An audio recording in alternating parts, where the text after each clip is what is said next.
Hi there and welcome back. So, how many of us think we embrace technology, but sometimes you kind of think, wow, maybe it's going to replace jobs and maybe me? Has anyone ever thought that before? Like, technology might replace me one day. I see a lot of heads. I saw a hand like, oh yeah, oh yeah. Well, you are about to experience an absolutely innovative conversation that will help give you insight into what the landscape will look like and an overview, really, of the trajectory of humanity and how technology plays a role and what that means for you. Because it's no secret, we're living in the age for innovation, and that's created by limitless applications of technology. And those of us who manage it and embrace it, we have an advantage. But those who don't could fall hopelessly behind. So as technology continues to advance, the customization in the user experience does as well. So the bar in some sectors continues to rise with innovation, but other sectors are forced to change to meet that new level. So across every industry, examples of this shift can be found and are transforming the way we all live, work, and play.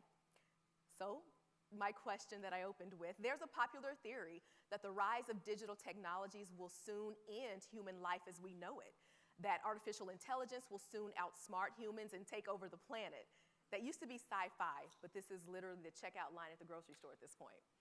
So Kevin Parikh he subscribes to a different theory, one that embraces technology and recognizes it as a means to empower humankind. This is the case for humanity. So in this session, Avasant CEO Kevin Parikh will talk about the society-wide solutions that the digital age demands, and will argue a case for why humanity is better positioned to engineer those solutions than ever before. Now, a bit about Kevin Parikh. He's the global CEO and senior partner of Avasant. He also serves as the chairman of the Avasant Foundation. He is a best-selling author and speaker on topics of globalization and digital enterprise and innovation. He specializes in IT and business process, outsourcing contract and service level negotiations, strategic management, business risk evaluation, and software licensing. His practice engages in both nearshore and offshore sourcing solutions. He's based in Los Angeles, and prior to joining Avasant, he was a vice president with Gartner Consulting. Now, over his career, he's been involved in more than 300 outsourcing deals, with transactions ranging from $20 million to $2.5 billion, involving major Tier 1 and Tier 2 service providers.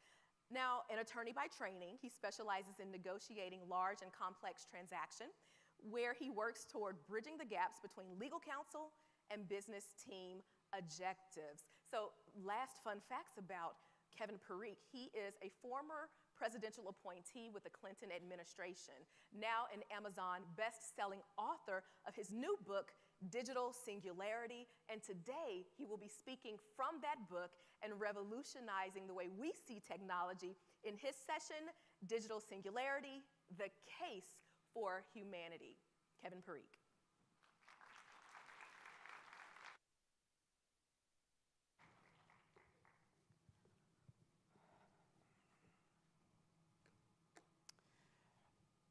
Good morning, everyone.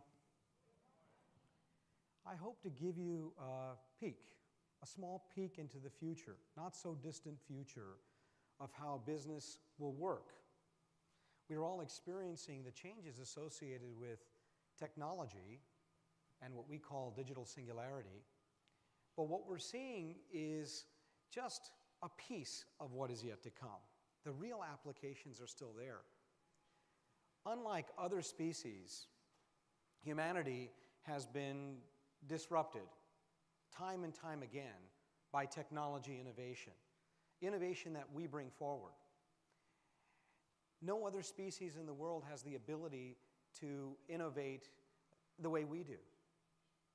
President Obama once said that we're experiencing a jobless recovery. He never really understood what that meant. It meant businesses continued to grow, but people were without jobs. How is that explained? It's explained by innovation. You see, innovation comes, whether it's robotics or automation, it disrupts people. And as it disrupts people, it causes change and job loss and the rest that we see. I want to take you through a conversation and journey that we've gone through over the last 4 years. And in that journey, we've identified two conflicting theories. The first is one that we're all very familiar with, that artificial intelligence and automation, if left unregulated, will destroy the world. The late Stephen Hawking, Bill Gates, Elon Musk, great thinkers, are so concerned about this, they've established funds. They've established specific research grants to try to put some constraints on innovation out of control, on insidious artificial intelligence. I have a different theory here. You see, after the last 4 years of this study, we did a 5,000-year analysis of mankind. And what we discovered in this assessment was that it is very normal for us to go through these disruptions. But not only is it normal for us to go through these technology-driven disruptions, but it's normal for us to come out of it with tremendous insight and growth. And so a case for humanity is a case that says something a little bit different. Yes, there will be new technology. Yes, it will result in impacts to both employment and underemployment data. It will impact how we work and live and play together. But as we enter into this new world, we have a host of opportunity. I once told my wife, she says, why do you have a different theory than everybody else? I said, well, look, if the rest of them are right, and they're all great, right, then we're all dead, because that means technology has basically overcome us. If I'm right, then I'm still around, and we're all still around, and I get to be right. But who cares if we're dead? And she looked at me and she said, you're an idiot. That's what she said. Anyway. So digital singularity is the point where technological omnipresence and the human experience converge. We see it all around us, right? Alexa, it's omnipresent. Google Home, omnipresent. Technology is existing everywhere. But what we've been up until now has been a slave to technology. You see, technology has done a role reversal on us, right? We're holding the device all the time. So are our children. When you see our children play on the iPod or on the iPad, they're playing like addicts. They're not playing or using those devices as though they control them. So something has happened. That's what's happened in the information age. What's coming, however, though, is an opportunity for human beings to reclaim their position against technology. You see, because as technology moves into the background, it is available for us, but we are not connected to a physical device. So I want you to look at 3 phases of human development and human connection with technology. The first is called the master-slave, the second is symbiosis, and the third, which we're entering into, is singularity. If you think about master-slave, what was that? Human beings came up with technology, simple ones. A plow. You connect the plow to a bull or to some type of animal, and suddenly you can take the place of 100 people. One man or woman can plow an entire field. What happened to the 99 others? Well, they were displaced. They had to go find something else to do. So that's been the story of humanity for really the last 1,000 or so years, until we hit symbiosis, the information age, where technology actually became an extension of us. Now we can call 10,000 miles away from the US to India. We can work in real time. Email, laptops, networks, data centers, all of it designed to give us real-time communication and created a symbiotic relationship between us and technology around us. We see that with our children, with their dependence on the technology and on the physical device. Where I'm going to explain today is where singularity takes us and frees us from the device and takes us to a new level of creativity and opportunity. So these are mapped technologies. if you can see them on the screen. And these technologies show at which stage we're at. Now, you look at symbiosis, that's the mobile phone, that's email, etc. But the technologies of the future that are driving this change are blockchain, IoT, sensor technology, cloud technology. But unlike prior technologies, they don't work independently of each other. So you had a cell phone that worked independently of other technologies. It just was a phone. However, cybersecurity, IoT, cloud, RPA, we've heard of all these terms. They must come together and work together and to drive the future. I'm going to give you some really neat examples. Consider even Amazon Go. How many of you have actually gone to that Amazon store? Are you familiar with what I'm talking about? Okay? You walk in, this is a physical store. You walk in, you pick up what you want, and you leave. Biometrics know who you are. Your phone tells them who you are. You buy what you want. There's no human being, right? You just take what you want. And now it knows also who you are and what your buying patterns are. So next time you don't even need to go to the store. They just send it to you, right? That's the future of singularity. And imagine that type of application in all of your businesses and how the experience changes in banking, how the experience changes in the grocery store and retail. We're not even talking anymore about shipping things home to people. We're talking about fundamentally understanding how they buy, what their patterns are. How many of you balance your checkbook today? Nobody. Okay? Why? Today, when we get a bill, what do? We pick up the cell phone and we pay it. I remember a time, not too long ago, when at the end of the month, on the 30th of the month, I sat down, had a checkbook, started writing checks. And nobody needed payment immediately. It was a 30-day window to pay those bills. But now, we can't sleep at night unless we use our phone to pay that bill because we're afraid we're going to forget the next morning. You see, you call that in control of your life. The data is moving so fast, it's in control of you.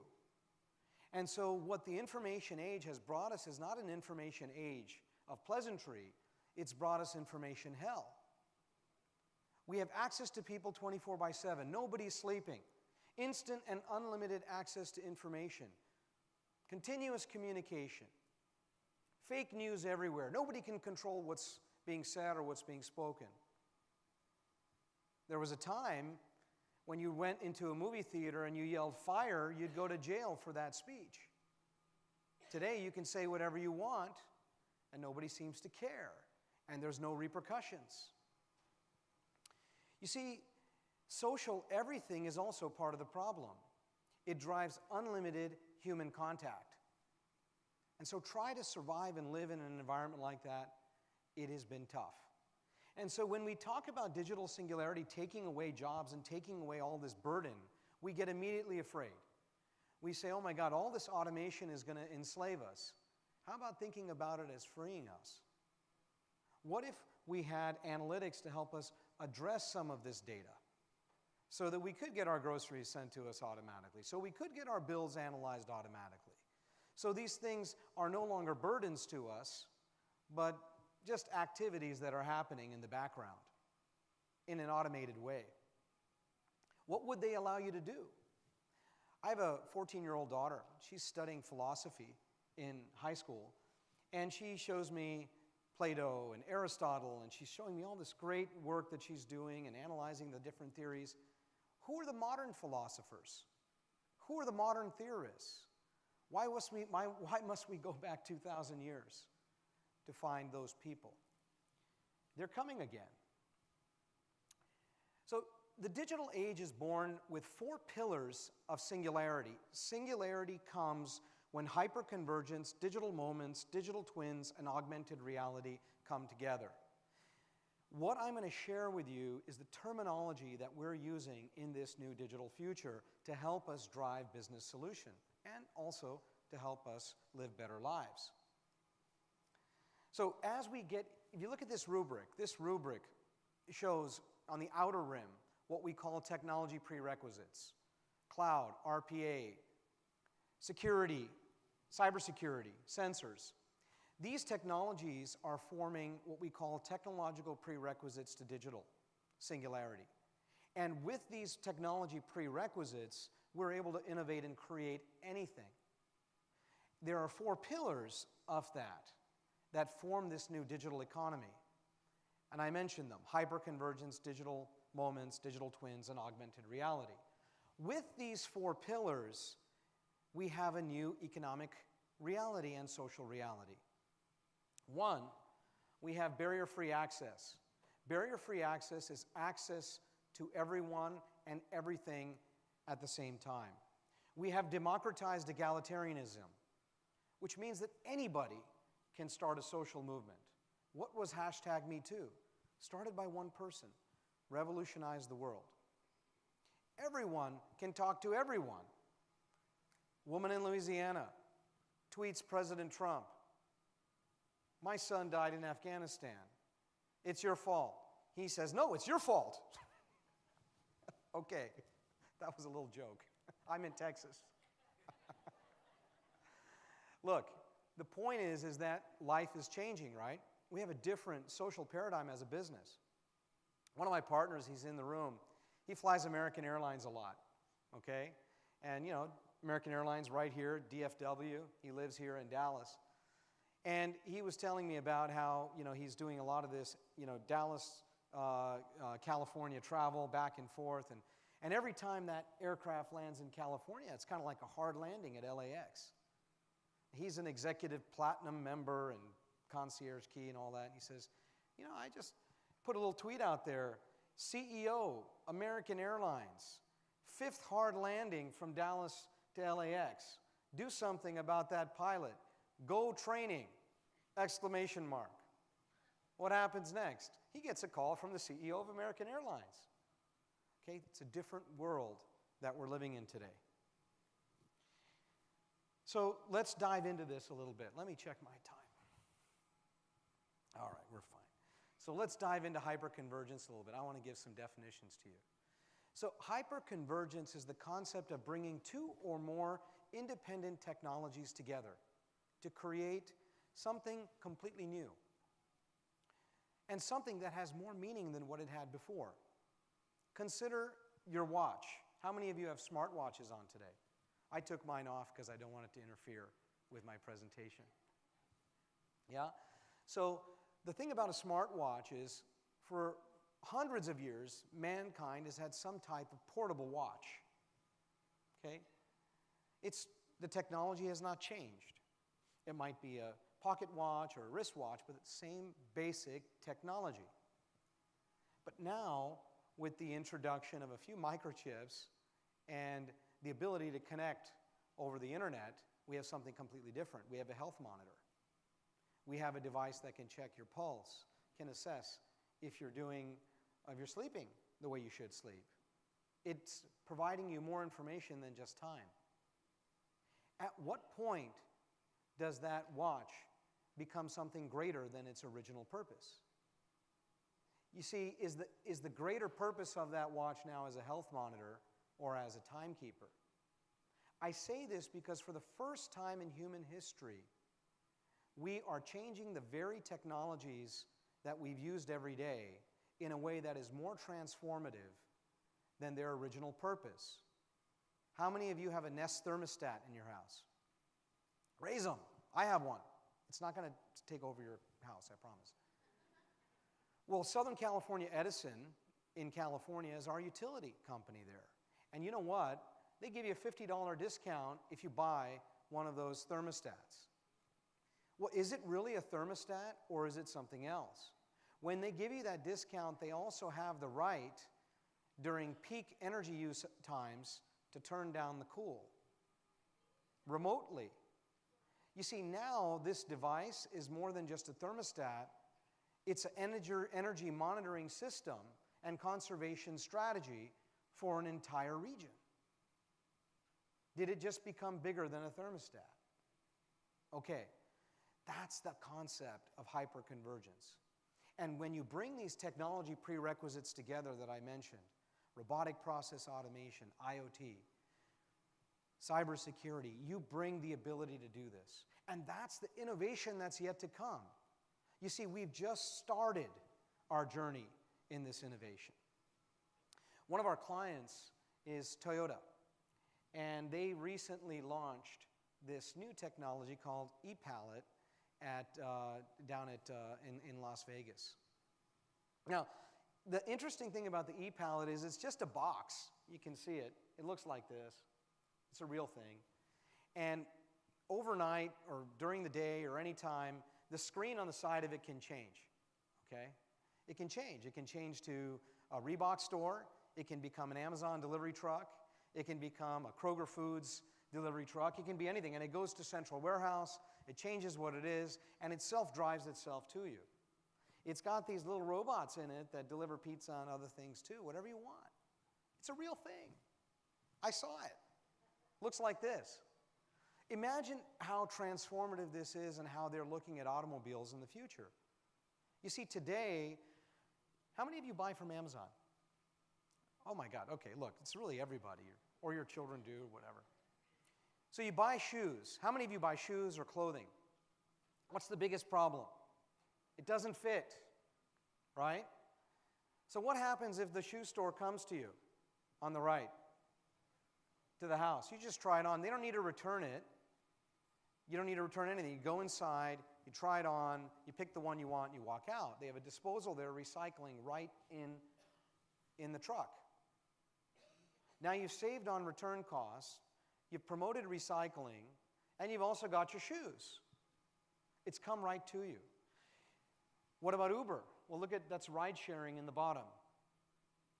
The interesting thing about this technology is this device is reimagining how we are transporting ourselves. You see, hyperconvergence is something completely unique. I was meeting with the CEO of Hyperloop Transport. Are any of you familiar with Hyperloop? Hyperloop is that concept that Elon Musk came up with. And of course, it's an old concept, but he sort of breathed new energy into it. That if we create a tube and suck all the air out of it, we can launch things through it at hyperspeed without any air friction, which means that we can go beyond the speed of sound on the Earth without creating any kind of sonic boom or anything of the sort. It's very low energy transportation. And we've got several of these new hyperloops getting built around the country and around the world. So what he was telling me is, in the not too distant future, Kevin, when one of these cars comes to pick you up for your meeting in New York, it's going to take you to the Hyperloop station. You're going to go into the Hyperloop pod without ever exiting this car, and it's going to shoot you to New York and bring you back in the evening. I said, "You're kidding me." He said, "No, it's only 750 miles an hour." I said, "No, hold on, that's not what I'm saying." I said, "You're kidding me." He says, "No, you're going to call it on your phone, or better yet, you're going to tell Alexa or Google Home, you're going to say, 'I'm going to New York. Please call my car.' The car comes outside, it takes you, you show up in New York at your meeting, go upstairs, the car goes and recharges somewhere in some pool location. It knows because it's synced to your Outlook calendar. We'll give a plug to Microsoft. And it knows when it needs to pick you up, and geolocation and whatnot. It comes, picks you up, and takes you home. Not too distant future, right? Let's talk about digital moments.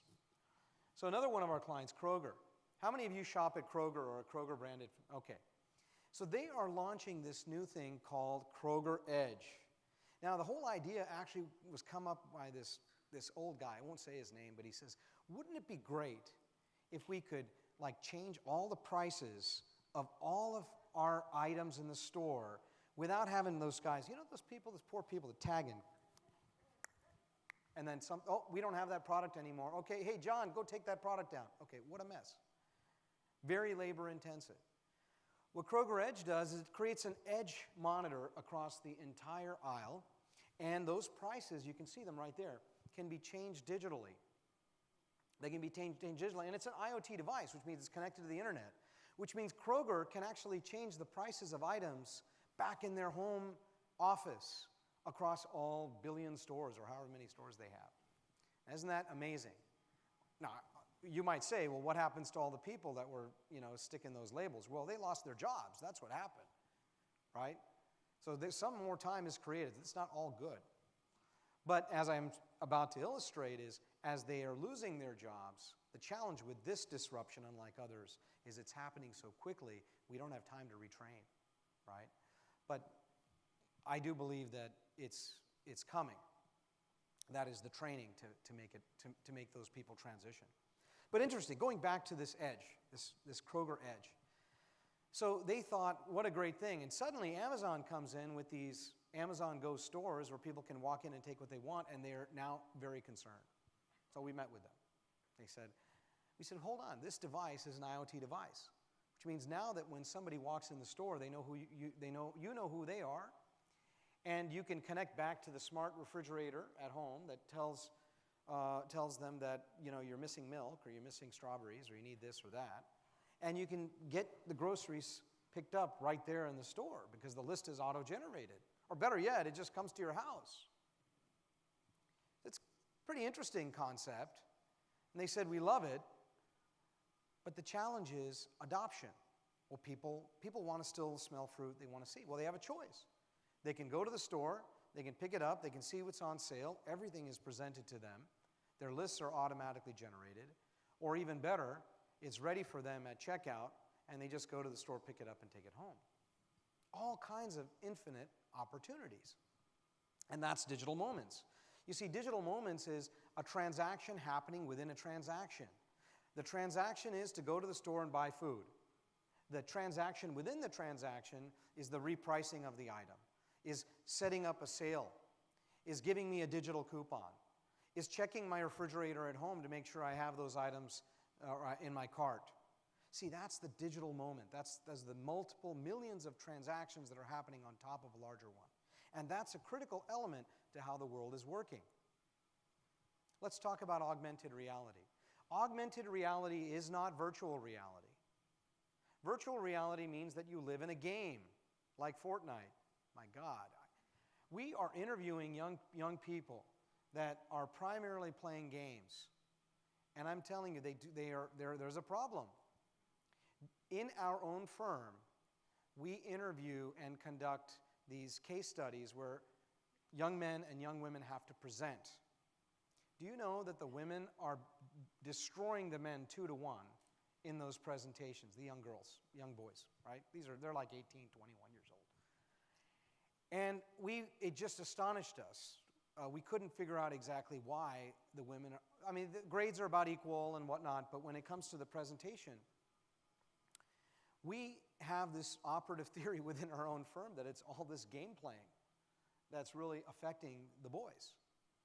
Aside from the fact, my wife will say that, she of course says that, girls are smarter. I have 2 daughters. I have my wife, and, so I'm surrounded by women. So their view is that they're just smarter. But I think that there's more to it. And augmented reality is a step away from virtual reality. Okay? What augmented reality is you live in the present world, but it provides you more information. Sony Corporation and one of our clients came up with this new technology that's in a contact lens.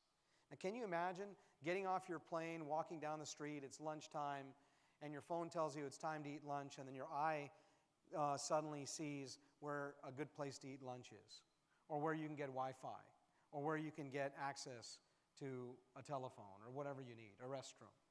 Okay, that's what that depiction is. And this technology is forthcoming.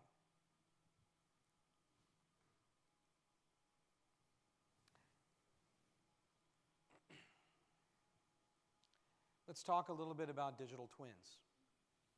Now, this is the one fourth pillar that everyone loves to talk about because of the following. You see, a digital twin is not a cyber version of ourselves that's a robot. It's a digital version of ourselves that lives on the internet. Okay? How many of you today download apps on your phones? Okay. These apps do things for you, don't they? They help you maybe balance that checkbook, pay a bill. They help you keep track of where your children are. They help you manage your life. but they're all independent and separate from each other, which means the data that you have on them is kept separately and not integrated. The idea of a digital twin is that it centralizes you, your relationship management, your financial management, your security management, social, work, and purchasing transactions. So now it's a little more intelligent. When I have to pay a bill, it automatically knows that bill is to be paid. It also knows that that bank account that I usually send it from is a little bit low, and so it'll transfer some money into it.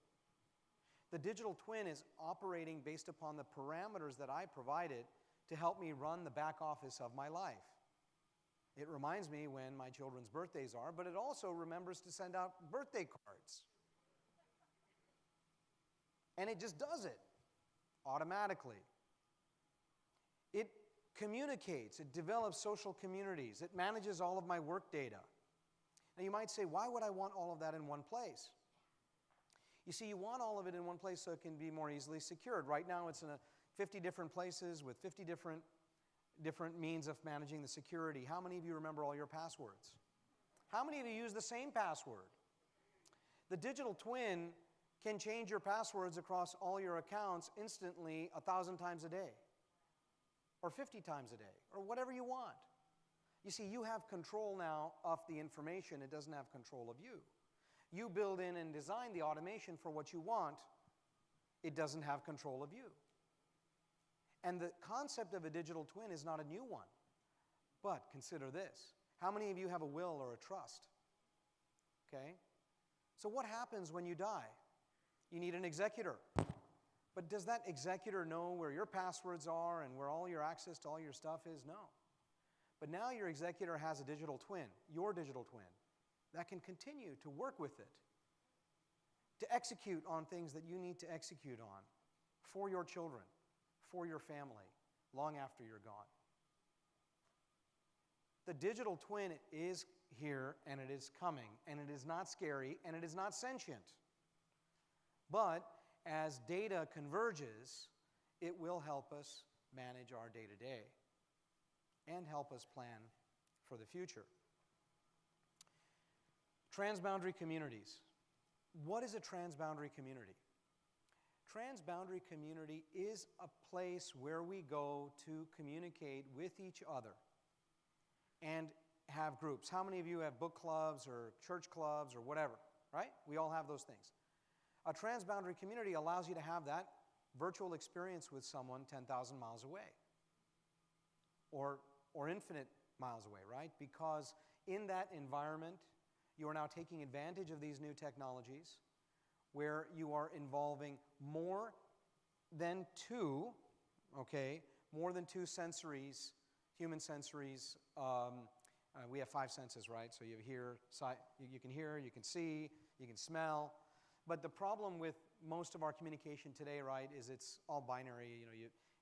You can hear, but you can't see. Or maybe if you're lucky, you get video conferencing, but it doesn't really work real time. Where the networks are taking us of the future, not so distant future, 5G and the like, is we'll be able to introduce more than one sensor, touch, sight, and hearing. Some are even saying taste, into the experience of communication. Now you're talking to your son and you want him to try your soup. And you say, son, try this soup. And he's in New York and you're in Los Angeles. How does that happen? You see, that's where the not-so-distant future is taking us. The digital enterprise has to change. These are the businesses that all of you are part of. The traditional value chains meant that there was a supplier of goods. They manufactured it, they warehoused it, and eventually it made it to you through some retail or some outlet. You're the customer. Tomorrow's businesses work exactly the opposite. You see, individuals and customers drive the economy. A few years ago, I invited the CEO of a company called Trendy Butler. And he says, Kevin, I want you to join my service. And I said, why? And he says, because, people have a tendency of wearing the same kind of clothes all the time. They kind of go out of style as they get older. I said, what are you saying about me? He says, no, but we'll send you some things based upon your measurements that are custom to you. If you don't like it, you send it back. But Trendy Butler basically is customized to you and your likes and dislikes through analytics. So I said, okay, fine, we'll give it a try. I was curious. And sure enough, they start sending you clothes driven by me and my preferences. Some of them I keep, some of them I throw away. My daughters make fun of me, and so do my wife. And once I showed up to one of their volleyball games in a hoodie with one of these two strings coming down. My wife looks at me like, Trendy Butler. So the point is that the customer is driving the digital enterprise and the value chains. So for the first time in the history of business, we are not doing B2B anymore. Everything is C2B, customer to business, right? I recently bought a Tesla, American-made car, built in California. I didn't interact with any human beings. I went online, I checked the boxes of what I wanted, and it showed up in my house, customized to me, when I wanted it, how I wanted it. Compare that to the Model T and the manufacturing that happened there. It was one kind of car, all black seats, all of them black. If you want a car, this is what you're getting. Not anymore. And that's the digital enterprise. So how are we going to live in this new world? I've given you a little bit of insight into it, but let's talk about how life will change in 2030. How many of you are familiar with the United Nations Sustainable Development Goals? One of the interesting things about the Sustainable Development Goals is they talk about how we will be able to use technology to actually create more value for people, okay? Not just ensure that we can eradicate illiteracy, but also that we can have unlimited energy. You see, these technologies exist today. But when we bring barrier-free access and democratized egalitarianism to a sharing economy, it creates a change. So I was at the Oracle conference a few months ago, and I met a gentleman. He gave a presentation, a great one. This guy actually was a laid-off producer of commercials. So he said, he didn't have a job. He didn't know what to do. What was I going to do? I couldn't get a job. He says, Kevin, I'm 57 years old. I'm like everyone in this industry is 20 years old. He says, but I had an idea. I have all the contacts in the industry. So he bid on an RFP to do a commercial. He went out to his friends that were actors. He went out to the sound crew and the video crew. He said, we're going to do all this virtually. Some of them he'd never even met before. They were recommended to him. He says, I've got a script. I want you to produce this, you to do this, you to do that. And he brought it all together without ever meeting these people. And he told them that if we win this RFP, I will share the proceeds equally with you. And they won. But here's the dirty secret. His friends worked at Sony Pictures, Warner Brothers. You see, all the companies that he was competing with in the RFP. And they were working at night. That's the sharing economy. That's the danger in the sharing economy. But that's also the opportunity. And we will learn to protect our intellectual property. And we will learn to protect people that are operating on the margins. That's part of the transition. But his story was still the same. I watched that 2-minute commercial, and it won the competition. And they got paid. But everybody was working anonymously in the background. How do you feel about anonymous people on the internet? Cowards. I call them cowards. And so when people are working in this sharing economy behind the scenes, not telling people who they are, they're stealing from their companies. The companies that are giving them benefits. And we expect those companies to keep these people employed. This is transitionary period that we're going through. This is getting fixed through regulation. And as time goes on, these companies will learn how to take advantage of virtual networks. That company that I talked about, the one that I discussed, the Hyperloop Transport, they have only 50 employees. Everybody else is crowdsourced. They mean they're out there somewhere in the world and they pull them in. And they're building trains. How will life change? Individualized demand. What is individualized demand? It's what I was talking about, customer drives. But it's not just being a customer. It's everything. Everything that you want suddenly becomes the most important thing in this economy. I gave you that example of American Airlines and my partner. He suddenly became the most important thing. He has an issue, he's a valued customer, and boom, he gets a response from the CEO of American Airlines. Digital currencies. I'm not a proponent, by the way, of Bitcoin or any currency that is not backed by a federal bank. And the reason for that is because what is the reason for having a currency if it's not backed? Because you want to do something illegal with it. So I'm not a big fan. And by the way, governments are cracking down. So don't invest in Bitcoin. They're all out. They're all going away. But that doesn't mean the US dollar won't be a digital currency. It already is. We need digital infrastructure. A lot of investments will be made in digital infrastructure in order to support these technologies. And there will be significant government regulation. And with that regulation will come new tax laws, consumer regulation, regulation of digital transactions. And what does this mean? People will get employed. People have to make laws. People have to enforce. People have to monitor. These are the jobs of the future.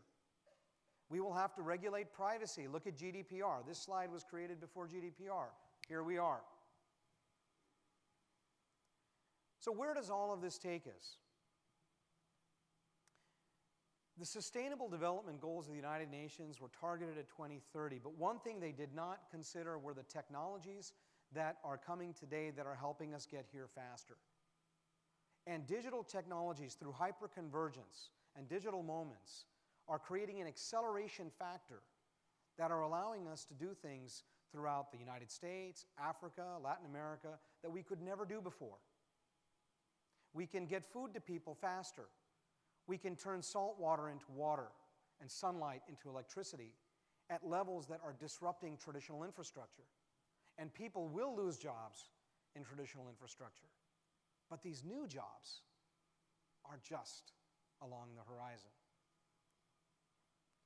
The digital age promises a future where humanity has the opportunity to reach its greatest potential, to take away those things that are burdening us. Not just the physical devices, but all the information that is creating this information hell. To order it for us. So we have time to think about the new problems, the grand challenges. So thank you very much.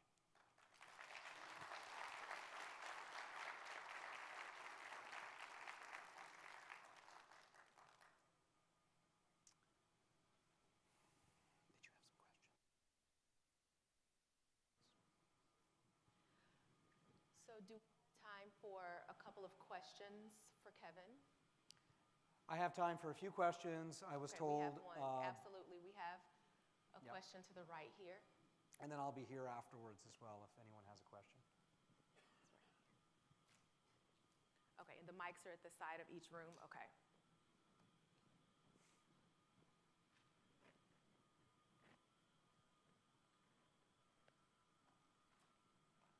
A few years ago, that Robin Williams was in a movie about how he would use his mind, and I don't know if you remember the movie, I can't remember the name of it, but I was wondering if this creates anxiety. There's so many things, like you mentioned, coming at us all the time. And yes, so there's two anxieties, right? The first one is the anxiety of too much information, information overload. Our brains were designed to maintain large amounts of data, but not process that data, okay, all at once. We do need to correct that. And the interesting thing about it is this is just a blip in human time when if you look at humanity over the last 5,000 years, we've never really lived the way we live today, okay?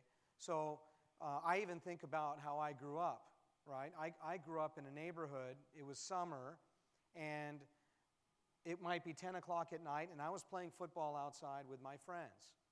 And I had no cell phone, and my mom was not worried where I was, nor was my dad. And if she had any questions, she yelled out the door for me, Kevin. And if I didn't come, then she'd call the next door neighbor and they'd yell Kevin. And then they'd add their son to the list, Kevin and Tom. And that would go down. And finally, by that time, we were all back in the house, by the way. But if they couldn't find us, then a couple of Oldsmobiles started cruising around the neighborhood until everybody got picked up. Look, we got around just fine without this technology. The problem is today, the dependence on it has also created its own fear. If I can't see my daughter now on Find My Phone and she's at school and I'm like, what the hell, why is the phone here and why is she over there? I'm calling my wife. It's like call 911, call the police. Look, this is the world we live in today, and automation will help us analyze that data and prioritize it, okay? And hopefully return to a little bit of normalcy. It is not normal the way we live today, at least in terms of how we've lived over the last 5,000 years. I read a study that by 2030, 25% of the current jobs will be eliminated by automation. How do you think about retraining or preparing ourselves for the future? Retraining is a big problem, and I think that the challenge is unfortunately, in this particular disruption cycle, there will be a large percentage of people that will not be retrained. Okay, and that's unfortunate, but it seems to be the trend of things. In 2011, the Rockefeller Foundation we created a grant fund that led to the creation of my foundation for youth education around digital training. And we started this process then because we recognized that this was coming. Although what we're doing is still very small, the answer to the question is that thankfully the new jobs are coming back faster than we could have ever imagined. Not just in automation, but in IoT, and there's a lot of innovation happening. We're seeing it, right? We open up the newspaper, we're hearing about Elon Musk and new cars and new things.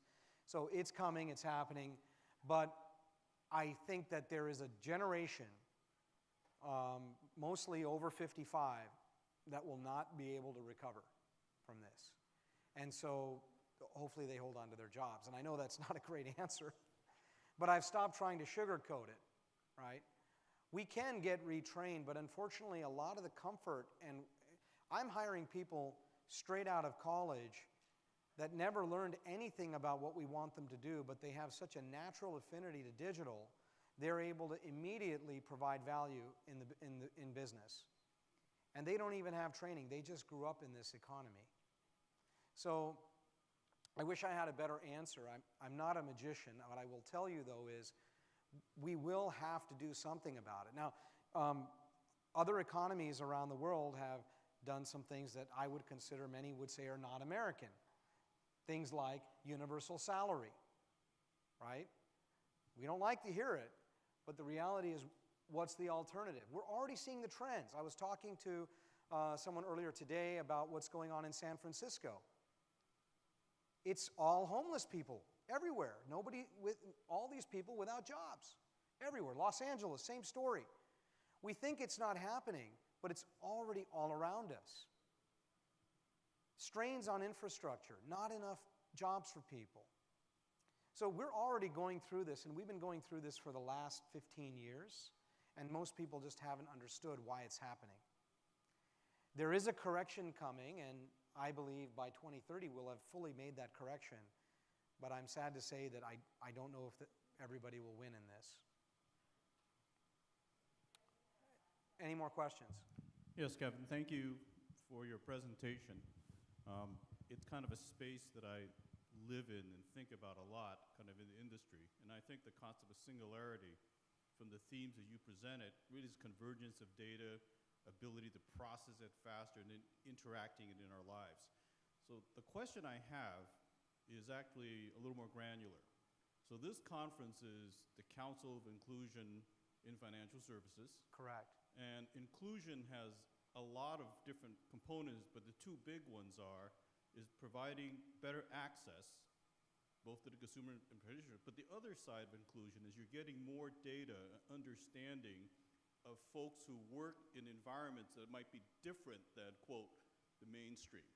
So when you reach singularity and some of the things that are happening, how will that impact positively or negatively inclusion in this specific area? Any thoughts on that? Yeah, well, and that's part of the reason that I included a snapshot into the Sustainable Development Goals, because when we did this analysis, and we've been conducting it over the last 4 years, what we immediately recognized is this new digital platform was a great equalizer. It was a great equalizer in communication, but also it was a great equalizer in opportunity. We are part of a program called Digital Jobs Africa with the Rockefeller Foundation.